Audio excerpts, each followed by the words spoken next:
વાપીમાં જાહેર સભાનું આયોજન કરાયું।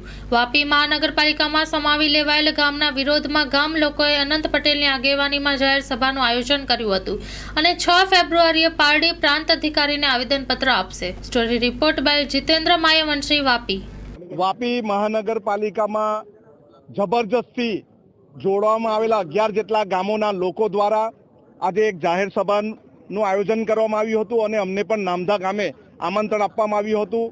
ગામના લોકો આક્રોશમાં છે કે ભારતના બંધારણ હેઠળ એવી પ્રાવધાન આપ્યા છે કે કોઈ પણ ગ્રામ પંચાયતે નગરપાલિકા મહાનગરપાલિકામાં જોડતા પહેલા ત્યાંની ગ્રામસભા પાસે પૂર્વ મંજૂરી લેવી જોઈએ, પરંતુ અહીંના સરપંચો આગેવાનોના કહ્યા મુજબ, બતાવ્યા મુજબ કોઈ પણ જાતની ગ્રામસભા લેવામાં આવી નથી અને જબરજસ્તી ગામના લોકોને જોડવામાં આવે છે। આ બધા નાના નાના ગામો છે, વાપીથી દૂર છે, ભૌગોલિક પરિસ્થિતિથી પણ વાપીમાં જોડાયેલા નથી, છતાં પણ એને જબરજસ્તી લેવામાં આવ્યા છે।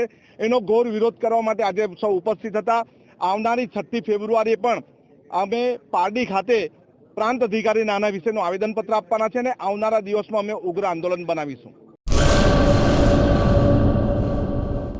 લોન પર ફોન 15 વર્ષ જૂનું ગુરુ મોબાઈલ એન્ડ ઇલેક્ટ્રોનિક્સ। દરેક કંપનીના જૂના અને નવા મોબાઈલ લોન ઉપર મળશે અને ઇલેક્ટ્રોનિક્સ આઇટમો ફ્રીજ, ટીવી, વોશિંગ મશીન। ગુરુ મોબાઈલ એન્ડ ઇલેક્ટ્રોનિક્સ સંતોષી માતાના મંદિર પાસે અને અમારી અન્ય બ્રાન્ચ ગુરુ મોબાઈલ પોઈન્ટ આભા હોટલ નીચે, પેટ્રોલ પંપ સામે, ભુજ। તો મેળવો લોન પે ફોન અને તમામ ઇલેક્ટ્રોનિક્સ એપ્લાયન્સીસ।